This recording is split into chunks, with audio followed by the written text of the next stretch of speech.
si nous coûtons la vie du Seigneur et sommes prêts à accepter le Seigneur, alors le Seigneur tablira différentes personnes.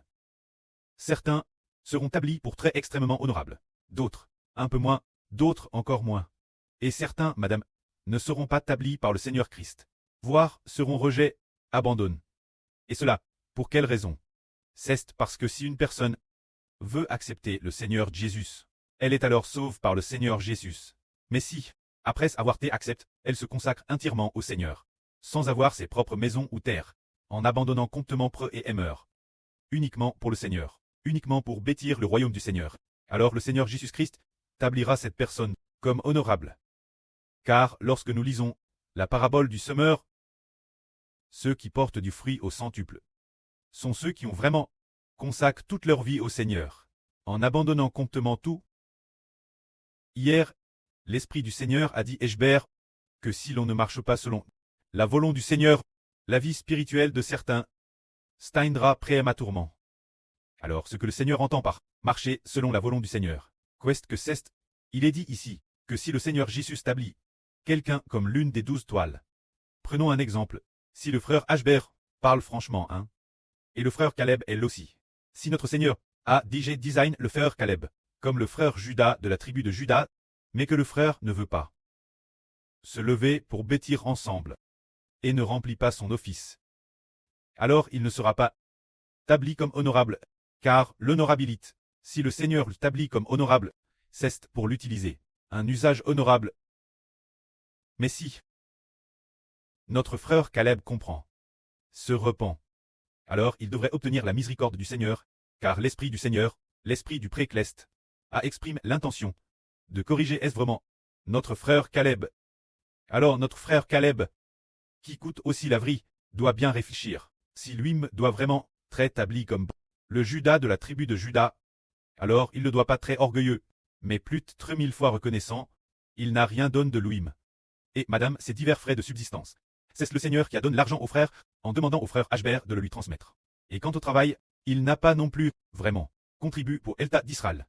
Apport grand-chose, rien du tout.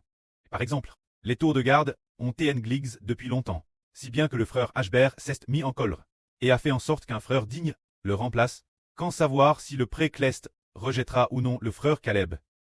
Que le frère Caleb y réfléchisse bien, car si le Précleste et le Seigneur l'établissent comme honorable, mais qu'il ne remplit pas sa mission, ce sera comme Jacob et sa Jacob tel le second fils. Mais en raison de son désir ardent, il est devenu le premier. C'est-à-dire que, si le Précleste nous établit dans la noblesse, nous ne pouvons pas lui désobéir, car l'âne dernier, l'Esprit de Dieu, a dit au frère Hébert, si nous aimons Dieu, nous lui obéissons. Et il est possible que le frère Caleb était pressant souvent pour entendre Hébert prêcher la vie. Le Précleste a dit plusieurs reprises, 3 fois DJ, au frère Hébert, si le frère Hébert obite au Seigneur Jésus. C'est le Seigneur lui-même qui l'a dit. Si le frère Hébert obite au Seigneur, le Seigneur lui soumettra toutes choses. Le frère Hébert, qu'est-ce que cela signifie? Est-ce parce que le frère Hébert est très puissant? Non. La puissance dépend de ce que le Seigneur donne, il en a autant qu'il en reçoit. Le Seigneur Jésus-Christ, quelle que soit la puissance qu'il donne Hébert, c'est celle qu'il aura. Mais le Seigneur a une condition. Lui obéir. Si Hébert obite, toutes choses lui seront soumises. Cela accomplit précisément la prophétie des psaumes qui dit « Tu la couronnes de gloire et d'honneur. Tu as mis toutes choses sous ses pieds. » Cela montre que c'est par l'obéissance que l'on est béni. C'est ce que nous voyons chez ses sur-honors. Par exemple, notre sur-Répa, établie comme reine, a-t-elle obéi? Nous voyons de l'obéissance en elle. Nous voyons aussi la sur Jaoan, bien qu'elle ait subi une grande pression lui disant de ne pas revenir. Au début, elle n'avait pas envisagé de rester long terme. Elle était seulement venue pour célébrer la Pentecôte avec les frères Essur, et pour aider les frères Essur dans le ministre du baptême. Puis elle prévoyait de repartir, mais l'esprit du prêt la pousse, rester, et elle est donc reste. Elle a voulu repartir plusieurs fois, mais un jour, l'esprit du prêt a dit, si tu repars, tu offenseras le Saint-Esprit. Rien qu'en y pensant, elle l'offenserait, elle n'est donc pas repartie. Elle a obéi, elle poc, elle n'était ni reine, ni mre de la patrie, mais elle t'est digé la lune. Cependant, parce qu'elle a obéi, elle est devenue la mre de la patrie. Après avoir obéi, elle est devenue reine. C'est ce que nous comprenons profondément. Et les frères Essur l'ont vu de leurs propres yeux. Si le frère Heber dit cela, c'est qu'il ne veut pas perdre ses fils spirituels, s'ils sont perdus. Le pré les remplacera par d'autres. Mais le frère Heber ne veut pas perdre ses frères avec qui il a des liens si profonds. Il espère que ceux qui marchent avec lui recevront tous la bénédiction, mais le pré-Clest a aussi dit clairement qu'une personne a été rejetée par le pré-Clest. Il a clairement prononcé un nom, mais Heber préfère ne pas le dire, ni en donner la raison. Parce que ne pas accepter le Seigneur, c'est vraiment très rejet. Se dire que le Seigneur est à la fois majestueux et miséricordieux. Miséricordieux envers ceux qui l'acceptent et lui obéissent. Majestueux envers ceux qui ne veulent pas l'accepter, qui refusent jusqu'à la mort d'accepter le Seigneur, seront absolument abandonnés dans ce monde. Les 2 tiers des gens sont abandonnés. Ces 2 tiers de personnes sont justement ceux qui ne veulent pas l'accepter.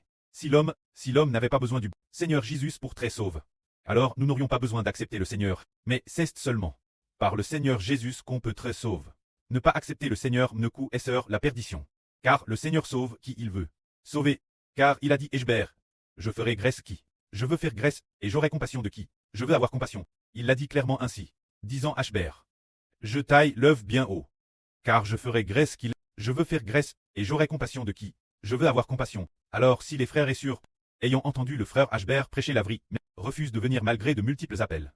Alors la fin c'est vraiment, je guerre sa propre vie. Toutes nos familles derrière nous, nos enfants, nos épouses sont dons par le Seigneur. Si on n'écoute pas, que le Seigneur les reprenne, et tout fait possible, ce ne sont pas des paroles en l'air. Et Ashber ne dit pas cela, comme une simple plaisanterie. C'est le Seigneur Jésus-Christ. Et l'esprit du pré-Clest qui est en lui, c'est dire que si une personne ne craint pas Dieu, comme par exemple Pharaon, est-ce que Dieu a... Parce que Pharaon avait un statut noble. Pas rien le fils de Pharaon. Non, parce que Pharaon cesse rebelle contre Dieu. Dieu s'est mis en colère et a pris les premiers reins de toute l'Égypte, les détruisant par la peste, et ainsi nous comprenons que Dieu est à la fois majestueux et miséricordieux. Miséricordieux envers ceux qui obéissent. Nous voyons ceux qui sont rendus nobles, qui en fait n'ont pas beaucoup d'instruction. Le frère Eshber l'a vu de ses propres yeux. Par exemple, il y a 3 sœurs qui sont toutes devenues nobles. Alors, qu'elles balayaient le sol, par exemple, là sur Shunlan, là sur Zilpa, et là sur Bilha. Elles balayaient tout le sol, sans grande instruction. Elles ont établi comme nobles, parce qu'elles voulaient ensemble bâtir Israël. Bien essert parmi les autres sûrs. Il n'y en a pas beaucoup qui soient nobles. Elles sont toutes de humbles conditions. Humbles, mais pouvoir devenir noble, c'est accepter le Seigneur Jésus.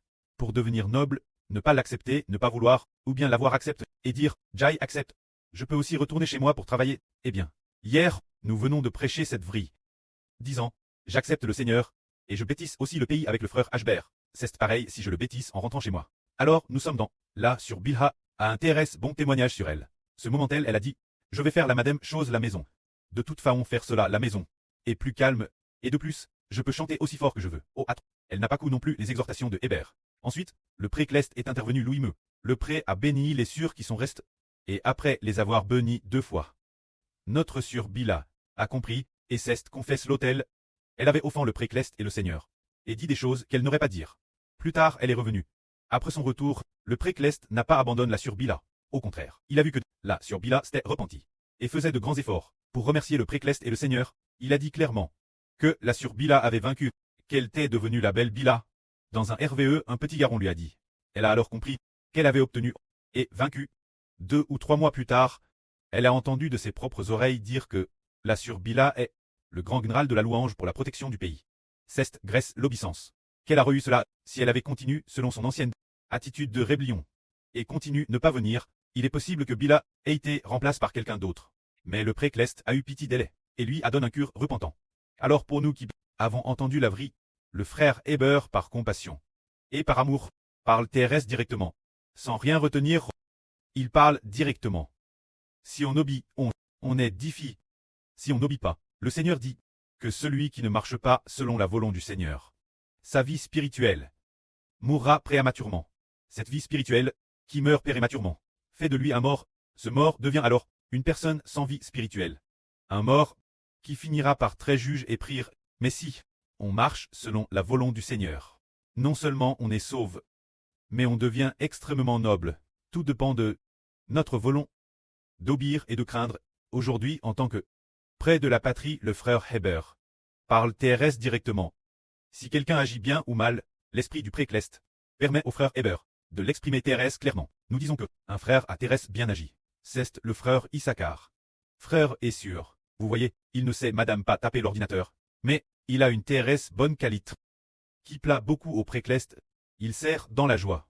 Il sait que, comme il ne sait pas taper, et ne sait pas trop comment faire d'autres chants, il va simplement adorer, et servir de toutes ses forces. C'est ainsi qu'il est venu.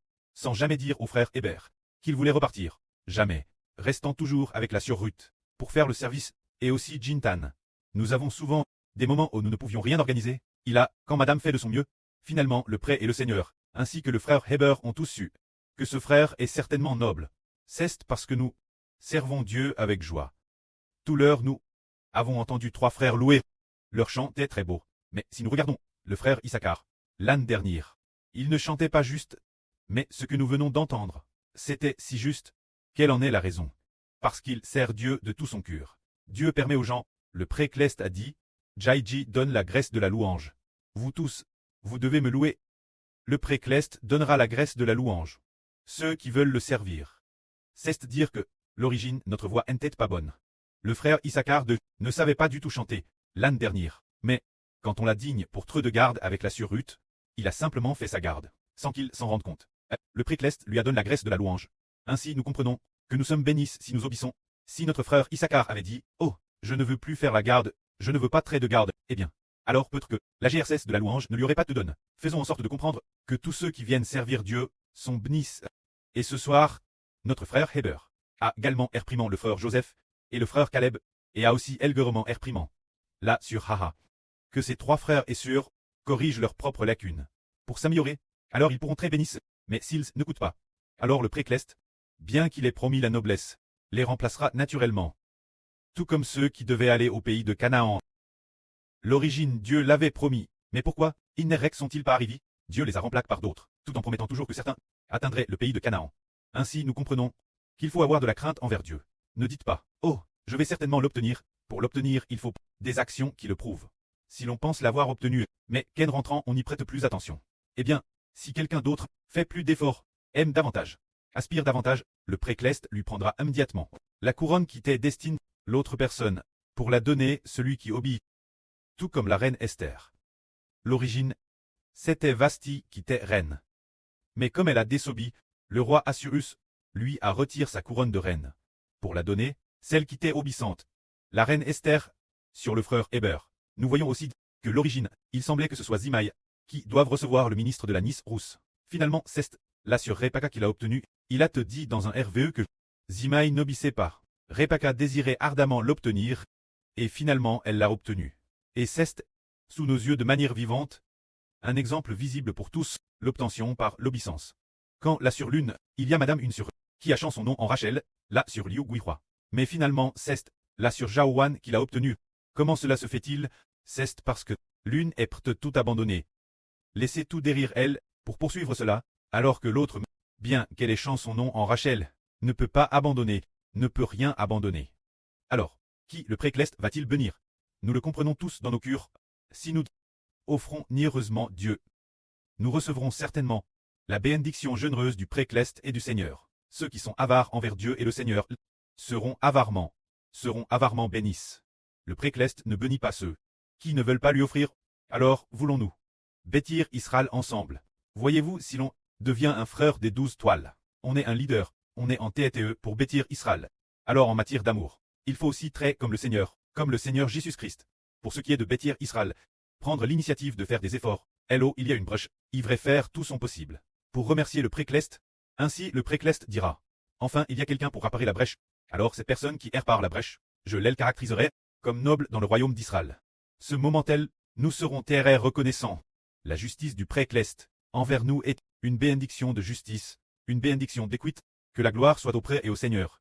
Amen.